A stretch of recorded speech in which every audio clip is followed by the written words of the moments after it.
live. All right, we are going live now.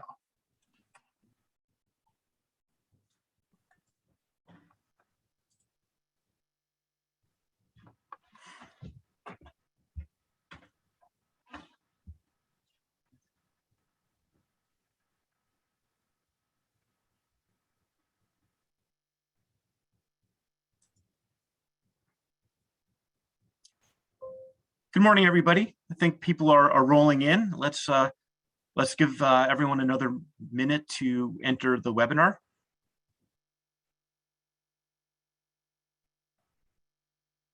We're getting close to critical mass here, I can see.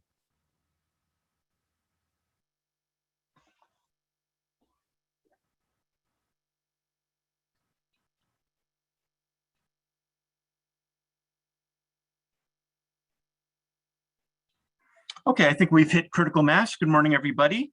Welcome to today's Future Supply Actions Funding Program webinar. This is, I think, the 5th or 6th in the series. Today's webinar is with the City of Anaheim on stormwater and funding for stormwater. I'm Warren Teitz. I'm a team manager in Metropolitan's Water Resource Management Group and the program manager for the Future Supply Actions Funding Program. And I'll also be your moderator for today's webinar. Next slide, please. Here's the outline for today's webinar. We are recording it, so your microphones are on mute. We hope to have time for questions at the end of the presentation. And so please type your questions in either the Q&A or the chat box, and we hope to get to them at the end. And the recording, the slides, and the final report from all of our FSA studies will be posted on our website in the near future. So next slide, please. First, I want to give you a quick overview of Metropolitan. Most of you know who we are, but also the Future Supply Actions Funding Program. Metropolitan is the primary water wholesaler for Southern California. We import water from the Colorado River and the State Water Project. Our service area is over 5,000 square miles, and we serve 19 million people and support a $1 trillion regional economy. We sell water to our 26 member agencies, who in turn sell it to the retail customers. But we're a lot more than that. So next slide, please. Over the past 30 years, we have, with our member agency partners, we have diversified our resource portfolio. And this includes investments in storage, in transfers, in conservation, and in local supplies. And innovation in local supplies is fundamental to our success as a region as we advance our One Water approach. That includes many of the resources that we'll be talking about in just a bit. We need to build climate change resiliency into our portfolio, and this is where our Future Supply Actions Funding Program fits. Next slide, please. So we established the Future Supply Actions Funding Program in our 2010 IRP with the goal of driving innovation in local resources. And this includes de-risking new technologies and new approaches. And water agencies by nature, we're risk adverse. We've got billions of dollars of infrastructure and human lives at stake. And so we need to de-risk new technologies, new approaches in order to bring them online. One of the goals of the program is to remove barriers to local resource development. That includes institutional barriers, technological barriers, regulatory barriers. In this case, this study addresses a funding barrier to stormwater. Finally, the goal of the FSA program is to develop information that benefits the region, all other water agencies. Normally, we would have had a concluding symposium, sort of like a mini conference, but due to COVID, we had to transition to this webinar series for sharing the information and getting out to the member agencies. And so, like I said, we will be recording this and putting it on our website. So the FSA program covers 4 resources. That includes groundwater, stormwater, reuse, and desalination. And again, this particular webinar is going to be covering stormwater. So next slide, please. So our current FSA program includes 14 studies that we funded with our member agency partners, about $3 million invested in those studies. And most of those are wrapping up, including this one that we're talking about today. But we've also funded 7 studies with the Water Research Foundation. That includes 6 potable reuse studies and 1 agricultural reuse study, and we invested just under $1 million in those studies. 2 of those studies are related to DPR regulations in California and are available on the Foundation's website. We'll be linking to those on our website as well. So next slide, please. So today's webinar is a regional assessment of stormwater capture, treatment, and infiltration for groundwater enhancement with the City of Anaheim. Our speakers for today include Kyle Obe from the City of Anaheim. He's an engineer with the city. Ulysses Fandino, he's a senior project manager with GHD. And Hector Ruiz, he's the executive advisor, and he's also with GHD. So again, please type your questions in the Q&A. We'll try to get to them at the end of the presentation. And at this point, Kyle, I'll turn it over to you, and the podium is yours. Thank you. Thank you, Warren. And I'd also like to take this time to thank both Warren and Hannah for being great partners throughout this project. And I'm really excited to be here today to talk about the regional assessment, stormwater capture, treatment, and infiltration for groundwater enhancement. It's a project the City of Anaheim teamed with the Metropolitan Water District under the Future Supply Actions Program.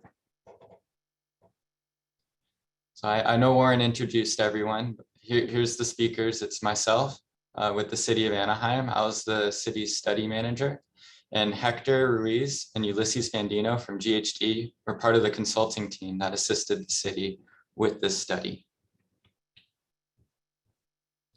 So the agenda for today's presentation is first I'll be going over the purpose of the study, reviewing the overall benefits of a potential stormwater fee, the framework for any user fees, financial mechanisms analyzed.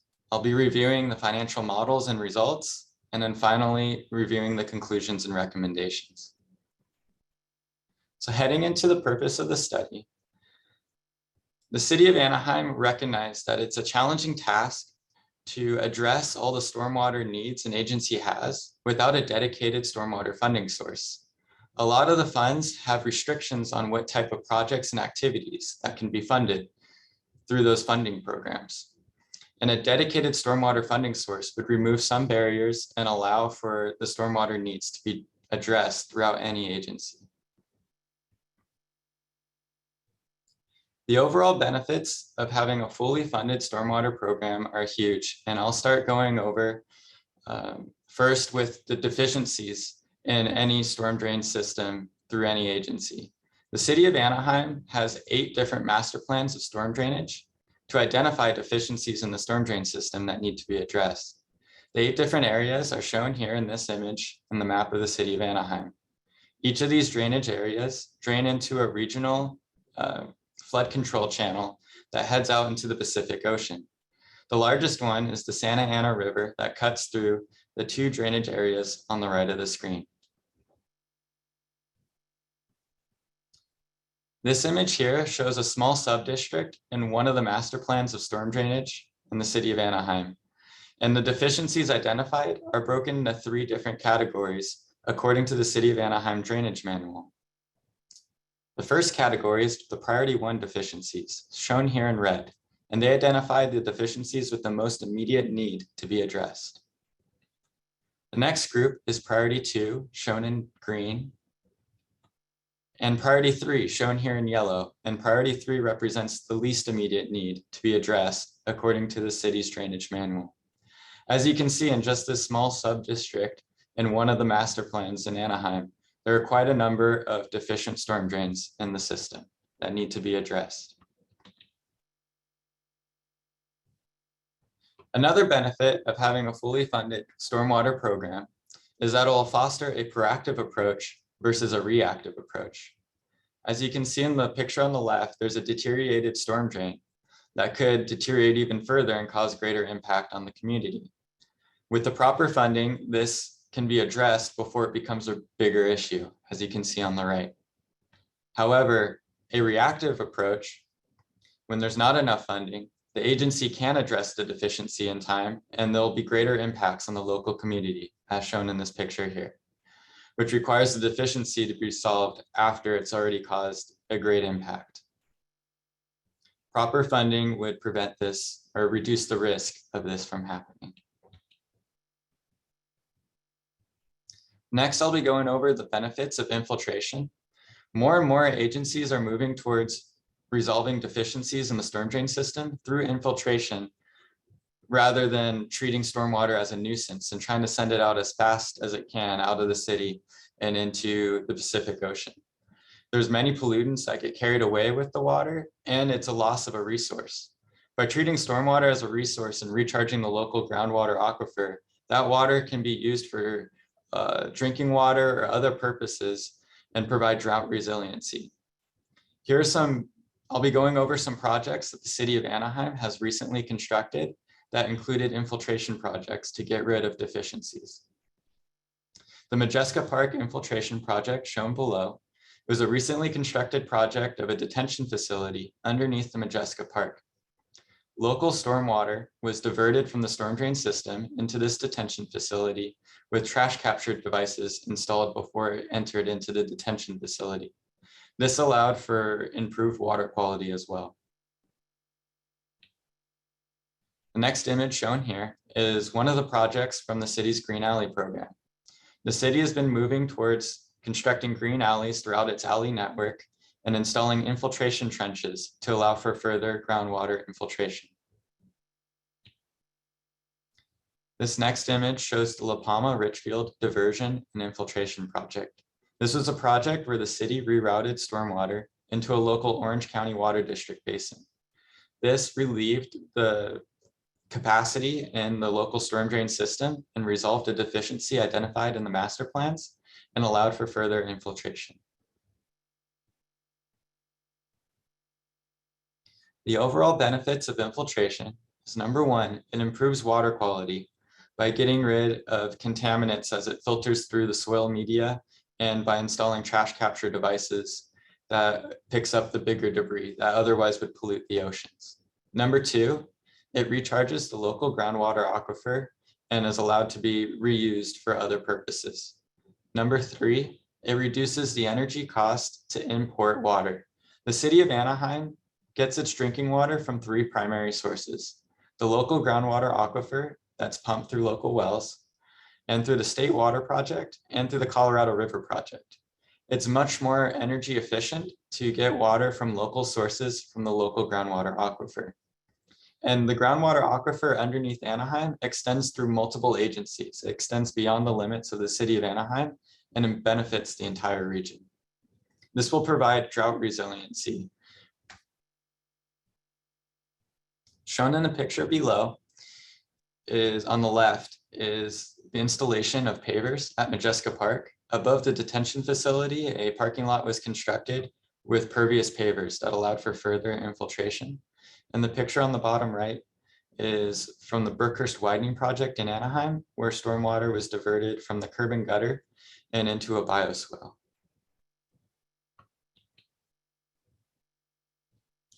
Another overall benefit of having a fully funded stormwater program is that it will fund the compliance requirements to follow the legal mandates, such as the National Pollutant Discharge Elimination System and the trash amendments.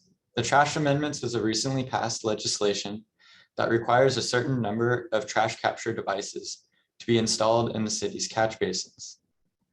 This is an additional cost on the city, and it requires further maintenance as the trash screens can get blocked up with debris after each storm event and it needs to be removed to ensure that the system's working properly. The National Pollutant Discharge Elimination System requires a lot of coordination, and the city currently hires consultants to help assist with the permitting process. And that is an increased burden on the stormwater program.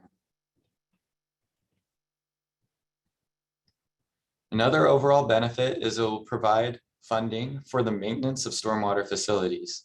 As shown in the picture on the left, accumulated trash can clog and prevent the stormwater system from working as designed. The picture on the right shows the maintenance crews in the city of Anaheim performing routine maintenance to clear out any obstruction in the trash screens and storm drain system. This requires additional funding. So next, I'll be heading into the framework for the user fees. Proposition 218 and Senate Bill 231 are two very important pieces of legislation when looking at a stormwater user fee.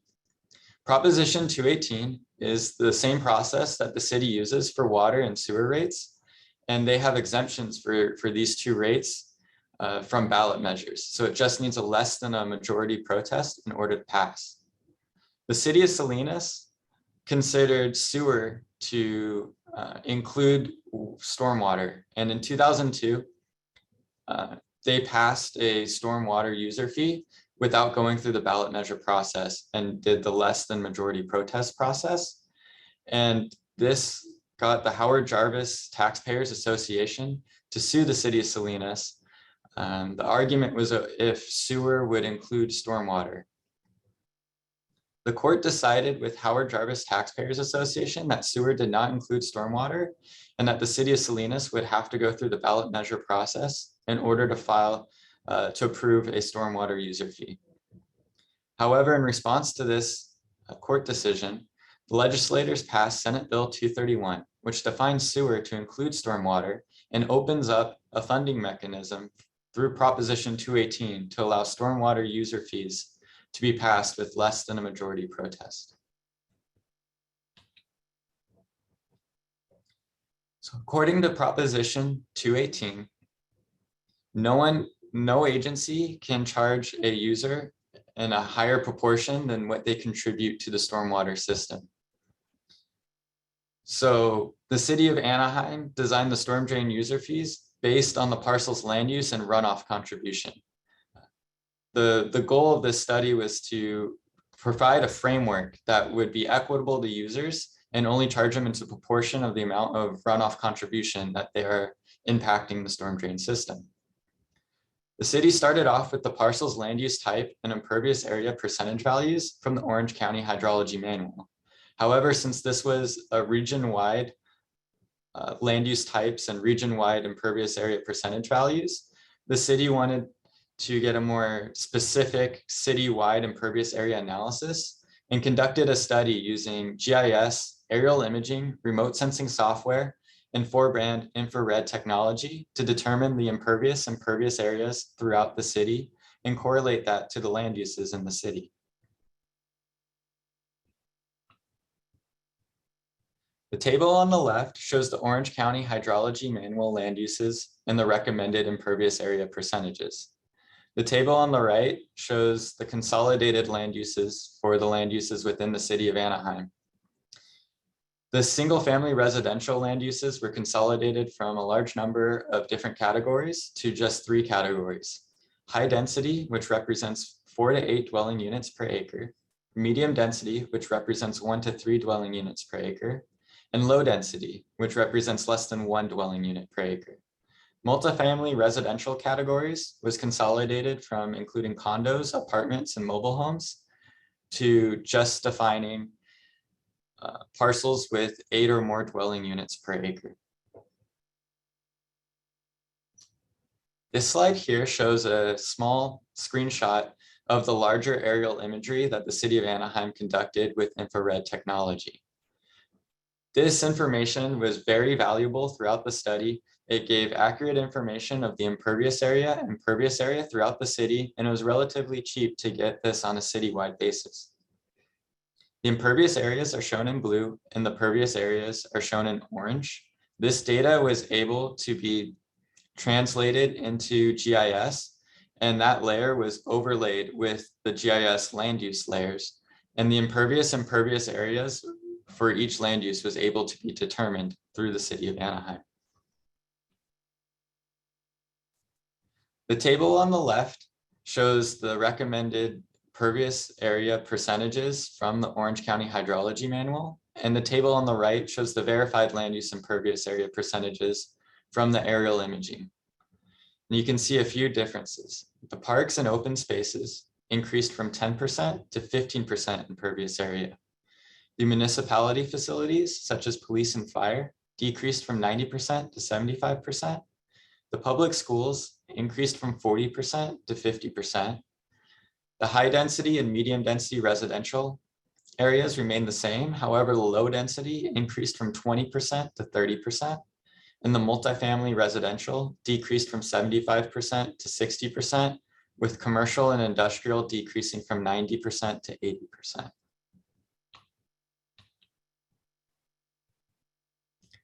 So after the city was able to identify the land use impervious area percentages for each category, we set a framework to determine equitable cost per impervious area to charge the potential users.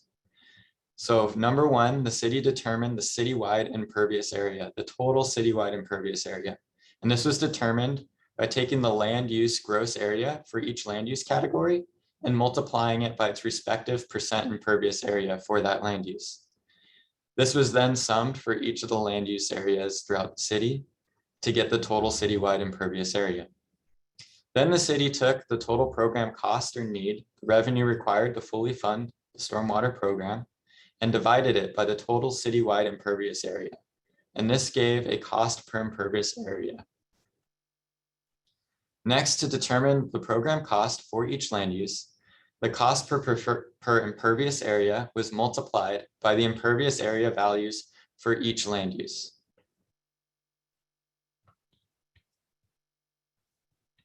Next, I'll be going over the financial mechanisms analyzed in this study. There were 6 main financing mechanisms analyzed in this study. The first one was Proposition 218, using the post-Senate Bill 231 definition of sewer to include stormwater. This eliminates the ballot measure process, but it still requires public noticing, and it needs less than a majority protest in order to pass. Proposition 218, with the pre-Senate Bill 231 definition of sewer that does not include stormwater, requires a simple majority of property owners or 2/3 voter approval by registered voters subject to the proposed fee. So this has a higher bar to pass than the first mechanism discussed. The parcel tax is another funding mechanism that's decided by registered voters and requires at least a 2/3 voter approval to pass.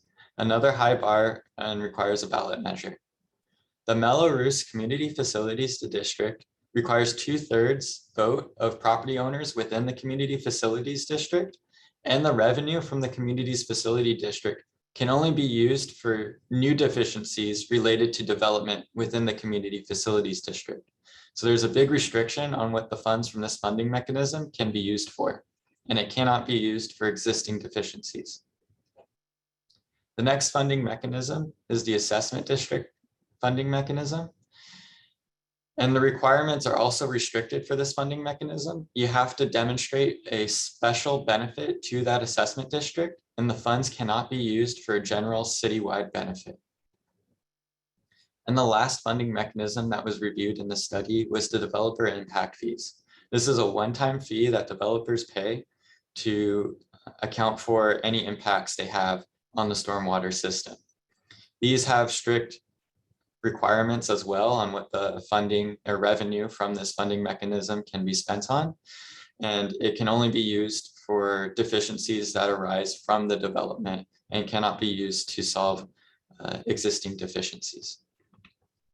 Based on the bottom 4 having either a high voting bar or restrictions on what the revenue can be used for, the city focused primarily on the top 2 financing mechanisms, which is the Proposition 218 mechanisms, either with sewer defined to include stormwater or sewer defined not to include stormwater. So next, heading into the financial models and results.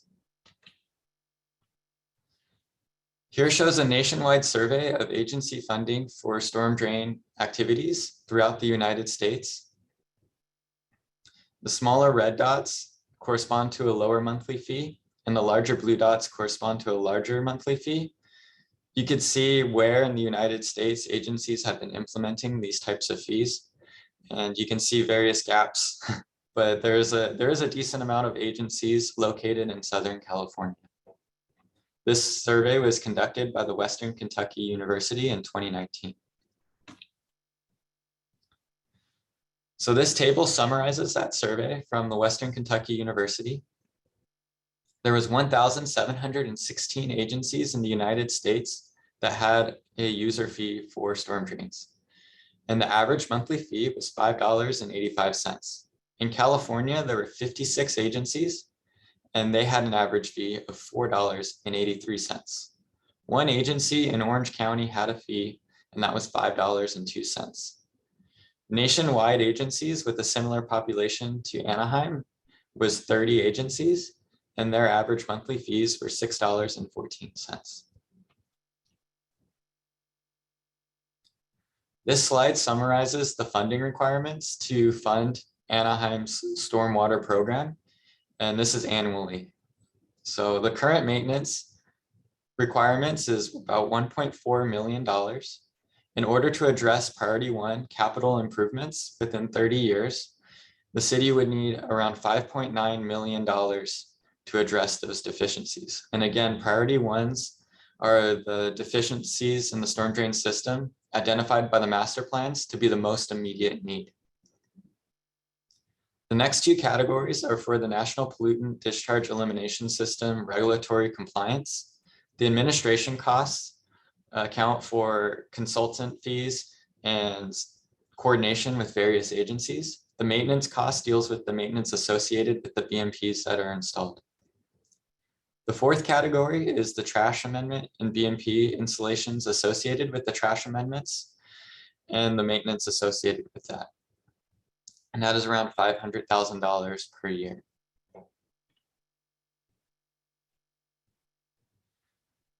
So taking a 5-year approach to the citywide stormwater projected expenditures, $31.5 million over 5 years would keep the city on track to have a fully funded stormwater program and address the priority 1 deficiencies at a rate where they will be addressed in 30 years. The 5-year national average aggregate revenue from the monthly average fee from the Western Kentucky University survey would generate $34.5 million of revenue over that same time frame. So you can see that the city of Anaheim would be able to fund their program with less than the national average monthly rate. Now heading into the conclusions and recommendations of the study. So as I mentioned previously, when talking about the financing mechanisms, the two financing mechanisms the city decided to focus on was the Proposition 218 post Senate Bill 231 definition of sewer to include stormwater, as it lowers the bar from a ballot measure to just a less than majority protest to pass. The cons of this approach is that the first implementer would likely be subject to legal challenge. Howard Jarvis Taxpayers Association sued City of Salinas for a similar fee, but this was before the new legislation, Senate Bill 231. The next approach is Proposition 218, using the pre-Senate Bill 231 definition of sewer to not include stormwater. The pros of this approach is that the agency would not be likely to be subject to legal challenge. However, it would still have to comply with the ballot measure process, which is a higher voting threshold of either 2/3 of registered voter approval or a majority of property owners to approve of the fee. And the conclusion of this study was to recommend for any agency looking at a stormwater fee to go with the Proposition 218 post Senate Bill 231 definition of sewer. Although there is a likelihood of being subject to legal challenge, the legislation was made in direct response to a court case, and it is clear that sewer should be defined as stormwater and should not need to go through the ballot measure process in that legislation. And with that, I'll open up the floor to any questions and answers and hand it over to Warren. Okay, great. Thank you for that terrific presentation, Kyle. Kyle, leave your camera on because I think a lot of the questions are going to come to you. Right now, I don't see any questions in either the chat box or the Q&A. There was a question about where things are. But fortunately, I've got some good questions for you, Kyle. So we do have a compliment from William Griffsey. Great job, Kyle. And I would second that. So first, one of the things that we noticed, I'll launch the questions here. One of the things that happened during this study was you had the opportunity to start using infrared technology. Could you explain how that came about and the benefits that you achieved with that? Kyle, you're muted, I'm afraid. Sorry, it was a technology that GHD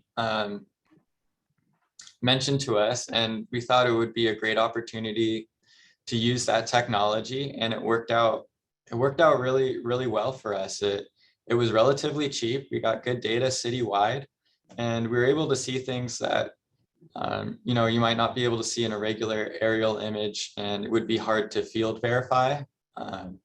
And maybe GHD can go in a little further, but it worked out really well for this study.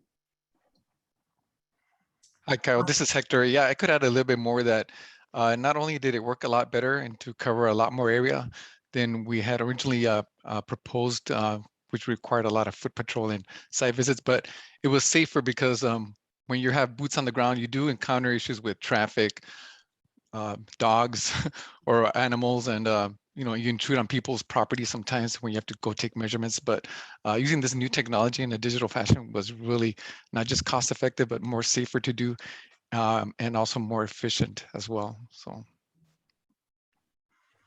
Perfect. Okay, got another question for you. So I think this is for Kyle. Kyle, what's been the public reaction to the proposed fees? And also, what are the proposed fees? You know, it looked like the survey showed anywhere from like $3 to $6 with an average on $5. What number did Anaheim come up with from the study? Yeah, so Anaheim ran through various models with different funding scenarios.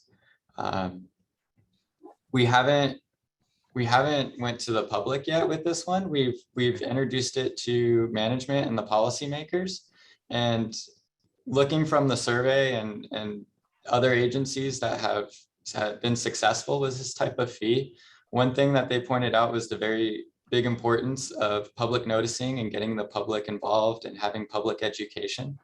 Right now, we're still working through that process and deciding exactly how we're gonna go and move forward. I'm not a policymaker. I know this is our recommendation that it really benefit our stormwater program, but we're not quite there yet for this study. What was the range of fees though? Like, are you within the national average? Yeah, they were within the national average. They were all around roughly around $5, I would say. It kind of depended on how much of the deficiencies we'd be looking at to address, but you know, these are just models right now, and there's no solid decision yet. So Got it. So we did get a question from the audience, and I'll read it to you. This is, given how stormwater program elements intersect several municipal divisions and departments, how do you reliably track annual costs for the stormwater program for the categories that you mentioned? And then the second part of this question is, have you developed any tool to track the city's expenditures for the stormwater program? yeah, well, for each of our projects, we have the account. Well, we have different account numbers for different funds, and each of those funds, you know, correspond to the revenue generated. And for each specific project, they have a unique identifier at the end. And I would see that would be how the city would move forward. If this was passed, it would create a new fund, and we tracked all our expenditures on stormwater facilities, whether, you know, you're in a different department and you have a stormwater facility, you'd use that account number with the associated fund for the stormwater fees. I would add also, this is Hector, that we did confer that you would want to purchase your own vehicles and equipments that are dedicated for the stormwater system. In this case, some of this equipment costs like $250,000 or more, like some of the Vector trucks that you saw in some of the pictures that Kyle showed. And then the second part of that question is, how do you track those expenses?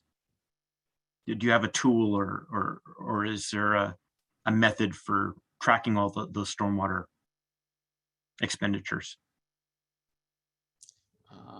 maybe I thought I answered. So Okay, whenever we charge time, or we have expenditures associated with a project, we have count numbers. Sometimes we have multiple count numbers for projects that correspond to which fund it should be charged to, and if it's a stormwater cost, it would be charged directly to that fund, and that's how it'd be tracked. If maybe I'm not understanding the question. Okay, well, let's move on to the next one then. Another one from the audience, from Megan Plumley. Thank you, Megan. Did other successful programs stress the environmental benefits? Seems that would be effective for public support. Sorry, can you repeat that one? So the other programs, I think in the survey, did they stress the environmental benefits of the stormwater investments? And it seems like stressing the multi-benefit aspects of stormwater, like water quality and water supplies. Yeah, so I believe San Clemente was the Orange County agency, and they were successful because they're a beach community, and they really emphasized the environmental impacts that it would provide cleaner oceans and beaches for the local community. I remember that from one of the surveys. Okay, right now we have no open questions. Oh, here we go. This one is from Farid Boshaki. I hope I said your name right. Could you clarify the total program cost estimate? Are they from actual activities or from master plan needs? Thank you, Farid. Total program cost. So there is multiple categories within there. So the operations and maintenance portion, that is, the current expenditures for the city on maintenance of the stormwater facilities. Then there is also another category to address the capital improvements from the deficiencies identified in the master plans.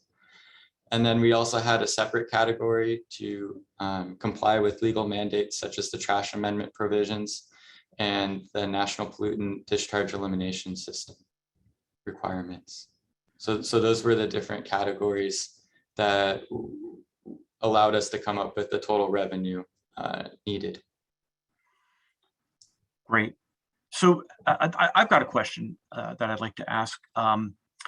So the County of LA passed Proposition W, which also came up with a funding mechanism. I wondered if you looked at what they had done and if you learned anything from their approach. And that actually was a ballot measure, which I got to vote on. So. Yeah, they did go through the ballot measure process, and it was able to pass. Anaheim, when we looked at that, we're trying to find a mechanism that would have the highest likelihood of passing and would have the minimum amount of restrictions on the funds. And yeah, it's great that it passed in LA. And we were trying to find one that would have a higher likelihood of passing. So that's why we looked at the Proposition 218 with the post Senate Bill 231 definition. But yeah, it's great that it passed in LA, and we definitely took that into account in this study. Terrific. All right, more questions and accolades are coming in. So here's a question from Abdul Haikal. Hi, Abdul. Great presentation. Was any modeling conducted for infiltration at Majesca Park? And what type of monitoring was installed, if any? Great question. Yes, so I think GHD actually was the consultant team for the Majesca Park project. I'm not sure about the modeling going into the infiltration, but I know we do have flow monitors that give us live data on the stormwater going into the infiltration system, and we can monitor it and see in real time how much water is being infiltrated and how the system's performing. It's really it's great information, and we can see if it's working as designed. Terrific. I think we have time for one last question, and we do have one from the audience from Craig Ulrich. Hi, Craig. How's it going? You talked about stormwater designs, trash collection, water quality, but he didn't hear anything about how well these different infiltration methods work in the end. Was this evaluated for each recharge method, and was it worth the investment?